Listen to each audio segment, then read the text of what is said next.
the abortion industry a heck of a lot of lost cash. They are angry at us. My greatest honor really is to be the worst nightmare of Planned Parenthood. That is really what I want.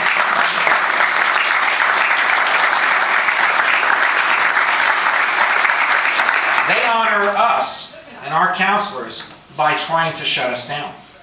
Because the only reason they bother with us is because they continually complain. These people have the audacity to open up in our same building or across the street from us. How can they do this? They haven't figured out how to shut us down yet. So their latest tactic is to have us, force us to put warning signs in our advertising, our brochures, our web pages, on our front doors, in our waiting rooms, and if we don't comply, $2,500 fines, and then they shut us down. But this coming Tuesday, I am putting together a crackerjack team of attorneys. There have been 2 other similar suits that are being fought in the courts. No rulings in the country have come out yet on this kind of attack. There was an attack in Montgomery County, Maryland, and in Baltimore, and in Austin. In Austin, they chose not to fight it, but the great Archbishop of Baltimore led the counterattack. He used to be on auxiliary, Edward O'Brien of New York, and headed up the military battalion. No one steps on his toes, and no one's stepping on mine, because we are not going to get shut down.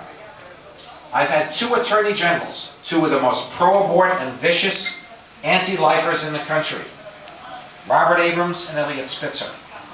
We got through those battles. We beat them. We've had other attacks on our outdoor program.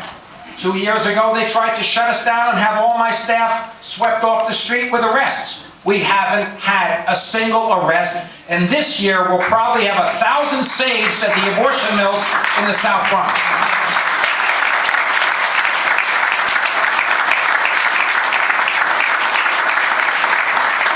Because we have the power of prayer behind us. We have you people on your knees supporting us with your prayers and your alms throughout the year. And you are the ones that should be applauding yourselves, because you've made it possible for the counselors. I want my 3 interns to please stand up. Greg, Heather, and then Rob.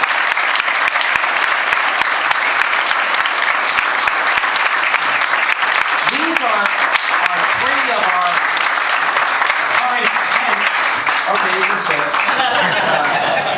These are 3 of our current 10 interns, and they represent the best of not only the U.S., but of Spain. Manuel is a Spanish citizen from the south of Spain.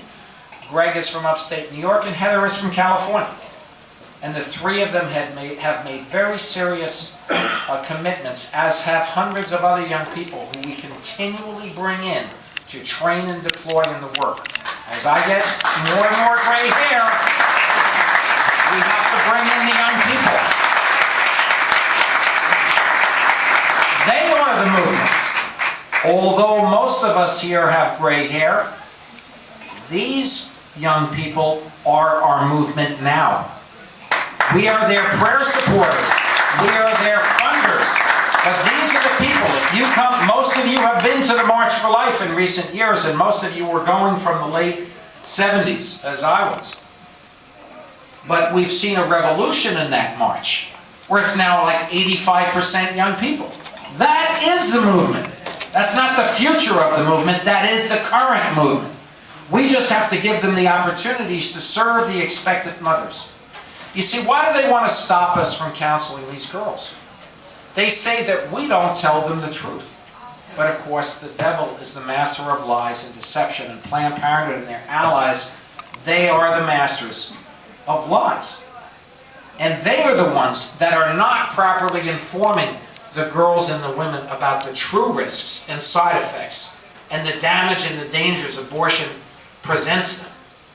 Why do we get over half of the women who come into our centers who are considering or planning on an abortion every year to turn around and choose life?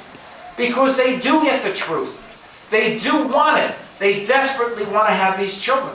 but they need help. So many of them are pressured and strong-armed and threatened that if they don't get this abortion, they'll be killed, kicked out, or seriously harmed by their boyfriends or families. They're not the enemy. The mothers are our friends, our allies. And even those moms that have made the tragic decision to get an abortion, they are going to be our future movement's leaders because they know the pain of abortion better than anyone. They can speak the truth, and we're working closer with the Silent No More Awareness Campaign people. We promote those events they have where more and more women and men are coming forward to tell the pain and the truth of their past abortions. And even actually the abortionists are not our enemies either. They are just lost and confused souls who we want to convert and bring over to our cause.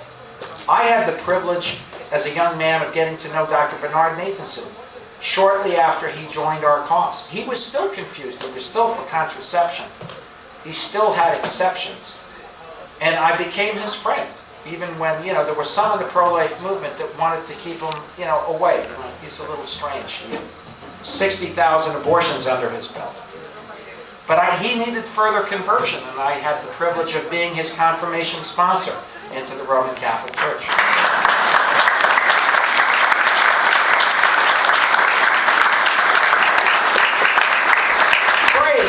Please pray for Dr. Nathanson. He's sick and ill in northern Manhattan.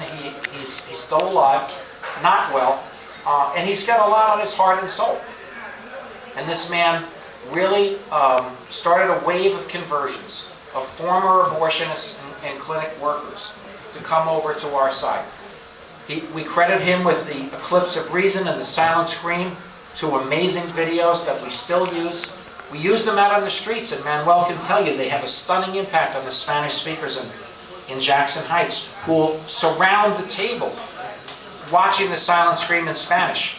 We got, these big, cheap, flat-screen TVs now. We put them out on the sidewalks, 37 inches, with Honda generators running right on the sidewalks. We're converting hearts and souls that way. I could go on. I just love this cause and movement, and you guys keep us going. I really ask you for prayers in this upcoming battle of the CPC kill bill.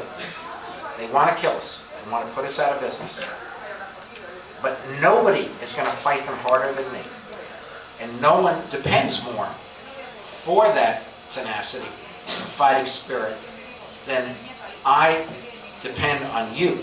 So please be there for us in the coming months as the battles in the media and in the city hall and in the courtrooms will play out. Thanks again for tonight.